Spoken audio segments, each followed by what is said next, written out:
CM ಕುರ್ಚಿ 2.5 ವರ್ಷ ಒಪ್ಪಂದ ಆಗಿರೋದು ಸತ್ಯ ಅನ್ನೋ ವಿಷಯವನ್ನು ಇವತ್ತು ಸ್ವತಃ DCM DK ಶಿವಕುಮಾರ್ ಹೇಳಿದ್ದಾರೆ.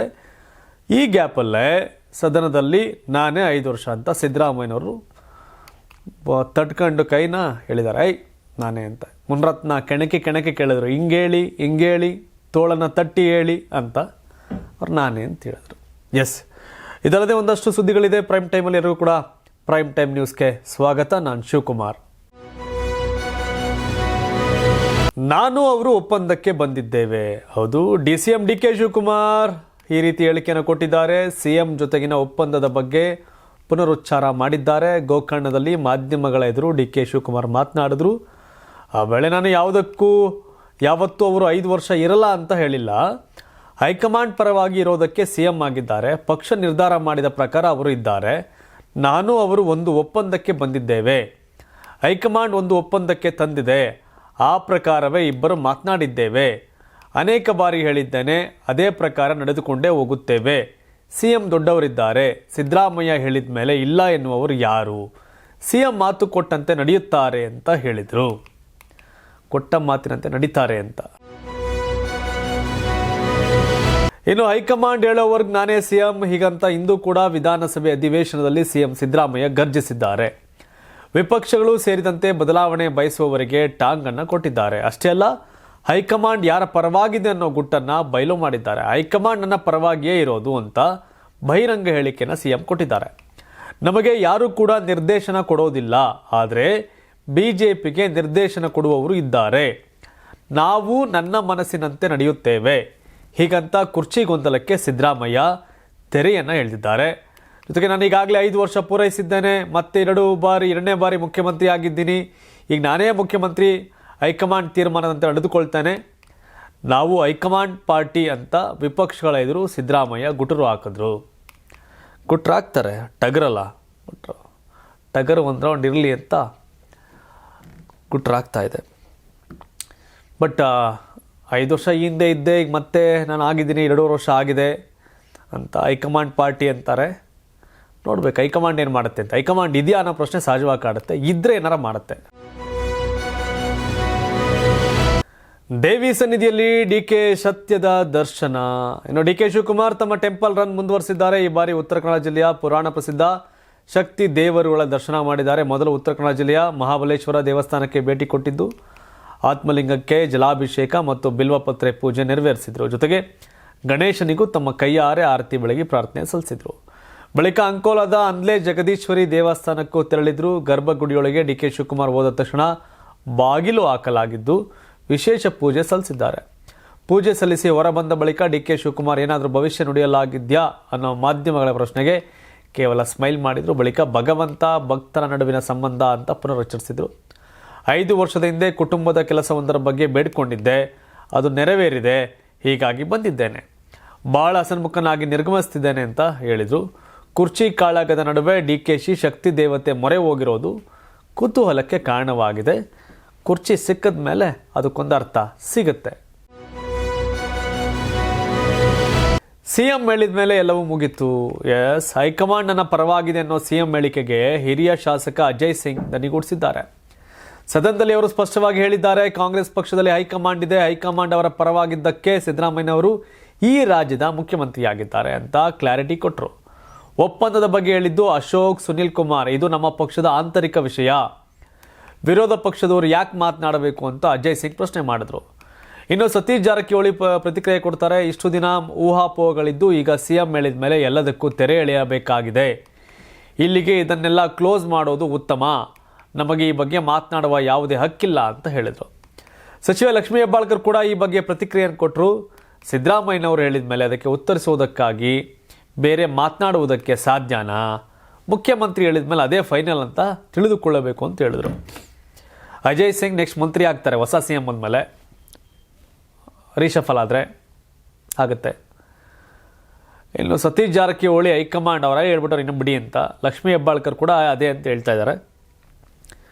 ಪವರ್ಫುಲ್ ಸಿದ್ದರಾಮಯ್ಯ ಎಲ್ಲ ಹೈಕಮಾಂಡ್ ಅಂತ ಗೊತ್ತಾಗ್ತಾ ಇದೆ. ಆದರೆ ಹೈಕಮಾಂಡ್ ಏನು ಹೇಳುತ್ತೆ ಅನ್ನೋದು ಈಗ ನಾವು ತಿಳ್ಕೋಬೇಕು. ಆದರೆ ಹೈಕಮಾಂಡ್ ಈ ವಿಷಯದಲ್ಲಿ ಸೀರಿಯಸ್ ಇದ್ದಂಗೆ ಕಾಣ್ತಾ ಇಲ್ಲ. ಬಟ್ ಅಂತೆ ಕಂತೆಗಳ ಪ್ರಕಾರ ಸಿದ್ದರಾಮಯ್ಯ 7 ವರ್ಷ 7 ತಿಂಗಳನ್ನು ಪೂರೈಸಿ ದೇವರಾಜ್ ಅರಸು ಅವ್ರ ದಾಖಲೆಯನ್ನು ಮುರಿದಾದ ಮೇಲೆ ರಾಜೀನಾಮೆ ಕೊಡ್ತಾರೆ ಅಂತ, ಅದು ಸಂಕ್ರಾಂತಿಗೆ ಅಂತೆಲ್ಲ ಕಾಯ್ತವ್ರೆ. ಹಾಗಾಗಿ ಏನು ಬೇಕಾದ್ರೆ ಕ್ರಾಂತಿ ಆಗ್ಬೋದು, ಗೊತ್ತಿಲ್ಲ. ಬಟ್ ಡಿ ಕೆ ಶಿವಕುಮಾರ್ ಭಾಳ ಖುಷಿಯಾಗಿದ್ದಾರೆ, ಹಸನ್ಮುಖಿಯಾಗಿದ್ದಾರೆ, CM ಆಗ್ತೀನಿ ಅನ್ನೋ ವಿಶ್ವಾಸದಲ್ಲಿ ಅವರಿದ್ದಾರೆ. ಡಿಸೆಂಬರ್ 27ಕ್ಕೆ ಕುರ್ಚಿ ಕದನ ಕ್ಲೈಮ್ಯಾಕ್ಸ್ ಅಂತ ಹೇಳ್ತಾ ಇದ್ದಾರೆ. ಏನದು, CM ಕುರ್ಚಿ ಅಗ್ಗಜಿಗ್ಗಾಟಕ್ಕೆ ಕ್ಲೈಮ್ಯಾಕ್ಸ್ ಹತ್ತಿರದಲ್ಲಿದೆ ಅನಿಸುತ್ತೆ. ಯಾಕಂದರೆ ಡಿಸೆಂಬರ್ 27ಕ್ಕೆ ದೆಹಲಿಯಲ್ಲಿ ಕಾಂಗ್ರೆಸ್ ಕಾರ್ಯಕಾರಿ ಸಮಿತಿ ಸಭೆ ನಡೆಯಲಿದೆ. AICC ಅಧ್ಯಕ್ಷ ಖರ್ಗೆ ನೇತೃತ್ವದಲ್ಲಿ ಸಭೆ ನಡೆಯುತ್ತಿದೆ. ರಾಜ್ಯದಿಂದ CM ಸಿದ್ದರಾಮಯ್ಯ, ಗೃಹ ಸಚಿವ G. ಪರಮೇಶ್ವರ್, BK ಹರಿಪ್ರಸಾದ್, ಮಾಜಿ CM ವೀರಪ್ಪ ಮೊಯ್ಲಿ ಹಾಗೂ ಸಂಸದ ನಾಸೀರ್ ಹುಸೇನ್ಗೆ ಪುಲಾವ್ ಕೊಡಲಾಗಿದೆ. ಆದರೆ DCM DKಶಿಗೆ ಸಭೆಗೆ ಆಹ್ವಾನಿಸುವ ಬಗ್ಗೆ ಇನ್ನೂ ಯಾವುದೇ ಮಾಹಿತಿ ಲಭ್ಯವಾಗಿಲ್ಲ. ಒಂದು ವೇಳೆ ಆಹ್ವಾನ ಬರೆದಿದ್ದರೆ ಕೇಸ್ ಒಂದರ ವಿಚಾರವಾಗಿ ದಿಲ್ಲಿಗೆ ಹೋಗುತ್ತಿದ್ದು, ಆಗ ವರಿಷ್ಠರನ್ನ ಭೇಟಿಯಾಗುವ ಸಾಧ್ಯತೆ ಇದೆ. ಕರೀತಾರೆ ಇನ್ನೂ ಕರೆದಿಲ್ಲ ಅಂದರೆ ಏನು, DK ಶಿವಕುಮಾರ್ ಜನವರಿ ನೋಡ್ತಾರೆ, ಆಮೇಲೆ ಫೆಬ್ರವರಿ ನೋಡ್ಬೋದೇನೋ ಗೊತ್ತಿಲ್ಲ, ನಿರ್ಧಾರ ತಗೋತಾರೆ. ಬಟ್ ಕೊಡ್ತಾರೆ ಅಂತ ವಿಶ್ವಾಸದಲ್ಲಿ ಅವರೇ. ನಾಲಿಗೆ ಅರಿಬಿಟ್ಟ ಪ್ರಿಯಾಂಕ್ ಖರ್ಗೆ ಅಂತ BJP ಆರೋಪ ಮಾಡಿದೆ. ಏನು, ಚಳಿಗಾಲದ ಅಧಿವೇಶನದಲ್ಲಿ ದ್ವೇಷ ಭಾಷಣ ತಡೆ ವಿಧೇಯಕ ಗದ್ದಲ ಕೋಲಾಹಲಕ್ಕೆ ಕಾರಣವಾಗಿತ್ತು. ಪರಿಷತ್ನಲ್ಲಿಂದು ವಿಪಕ್ಷಗಳ ವಿರೋಧದ ನಡುವೆ ವಿಧೇಯಕ ಮಂಡಿಸಲಾಯಿತು. ಈ ವೇಳೆ ಕೇಂದ್ರ ಗೃಹ ಸಚಿವ ಅಮಿತ್ ಶಾ ವಿರುದ್ಧ ಪ್ರಿಯಾಂಕ್ ಖರ್ಗೆ ಮಾತನಾಡಿದ್ರು. ಅಮಿತ್ ಶಾರನ್ನ ನಾಲಾಯಕ್ ಅಂತ ಕರೆದ್ರು. ಅಮಿತ್ ಶಾ ನಾಲಾಯಕ್ ಅಂತ ಕರೆದ್ರೆ ಇವ್ರನ್ನ ನಾಲಾಯಕ್ ಅಂತ BJP ಅವ್ರು ಕರೆದು ಅಲ್ಲೇ ತಿರ್ಸ್ಕೊಂಡಿರಾಗಿರೋದೇನೋ ಗೊತ್ತಿಲ್ಲ. ಈಗ ಪ್ರಿಯಾಂಕ್ ಹೇಳಿಕೆಗೆ BJಪಿಯವರು ಕೆಂಡಾಮಂಡಲಾಗಿದ್ದು, ನಾಲೆಗೆ ಬಿಗಿ ಹಿಡಿದು ಮಾತನಾಡಿ ಅಂತ ಗುಡುಗಿದ್ರು. ಪ್ರಿಯಾಂಕ್ ಖರ್ಗೆಗೆ ಸಮಯ ಯಾಚಿಸುವಂತೆ ಆಗ್ರಹಿಸಿದ್ರು. ಈ ಘಟನೆಯಿಂದ ಆಡಳಿತ ಪಕ್ಷ ವಿಪಕ್ಷಗಳ ನಡುವೆ ಭಾರೀ ವಾಕ್ಸಮರ ನಡೆದಿದೆ. ಸದನದ ಬಾವಿಗಿಳಿದು ವಿಪಕ್ಷ ನಾಯಕರು ಧರಣಿಯನ್ನು ಕೂಡ ಮಾಡಿದ್ರು. ಜನ ಯಾರು ಯೋಗ್ಯರು ಯಾರು ಅಯೋಗ್ಯರು ಅಂತ ತೀರ್ಮಾನ ಮಾಡ್ತಿರ್ತಾರೆ. ಗೆಲ್ಲಿಸಿದಾಗ ಅಯೋಗ್ಯ, ಸೋಲ್ಸಾಗ ಅಯೋಗ್ಯ ಅಂತನೋ ಮತ್ತೊಂದೇನೋ ಅವೆಲ್ಲ ವರ್ಷಗಳಿರ್ತವೆ ಅಲ್ವಾ.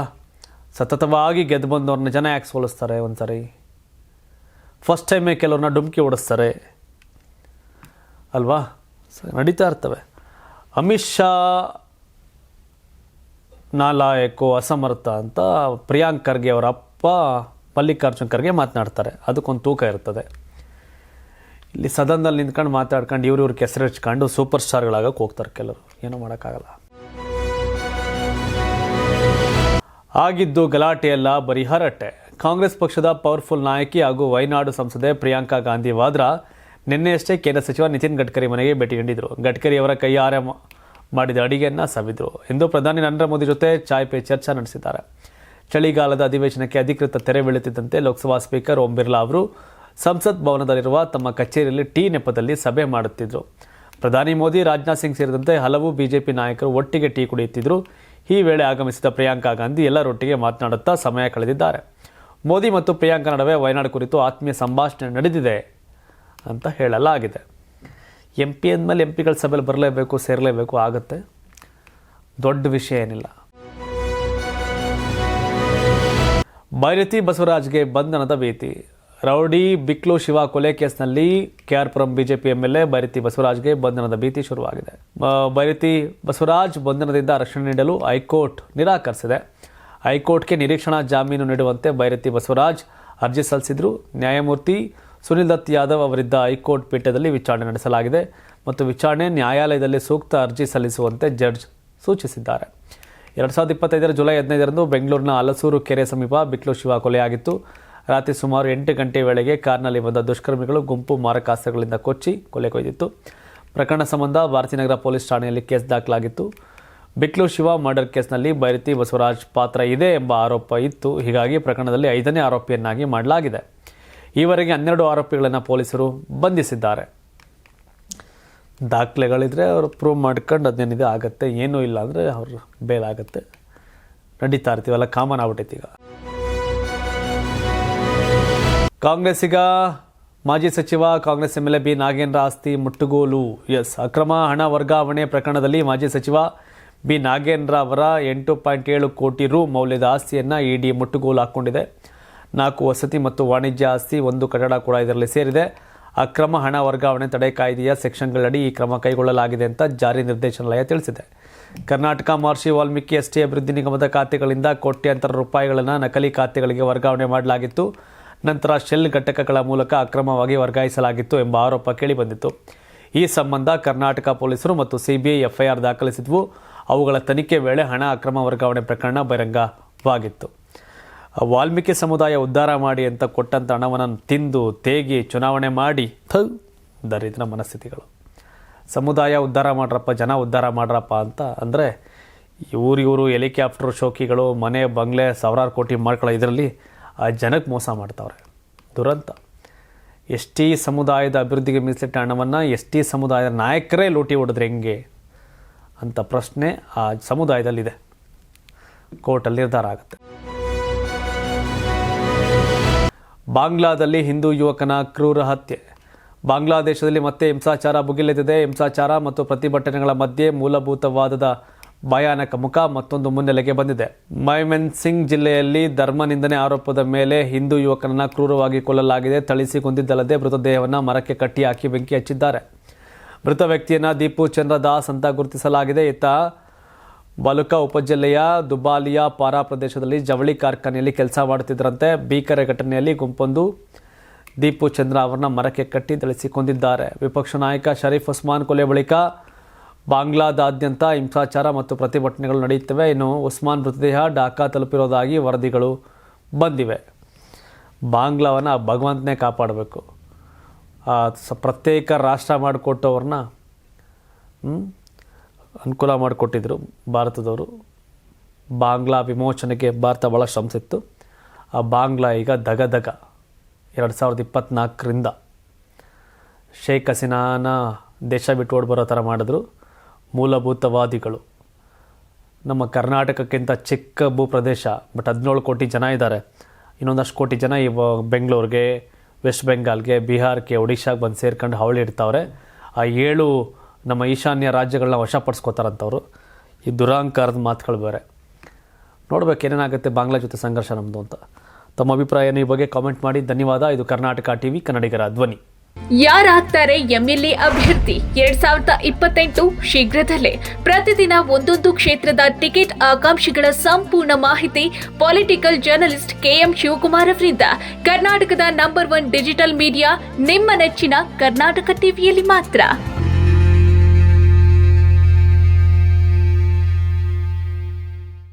ನೀವು ಸಣ್ಣ ಆಗ್ಬೇಕಲ್ವಾ? ಅದು ಒಂದು ಉತ್ತಮ ಆಹಾರದಿಂದ ಸಣ್ಣ ಆಗ್ಬೇಕಲ್ವಾ? ಪ್ರತಿದಿನ ನಮ್ಮ ಜೀನಿ ಸ್ಲಿಮ್ ನ ಯೂಸ್ ಮಾಡಿ ಯಾವುದೇ ಸೈಡ್ ಎಫೆಕ್ಟ್ ಇಲ್ದಂಗೆ ನೀವು ಸಣ್ಣ ಆಗ್ತೀರಾ.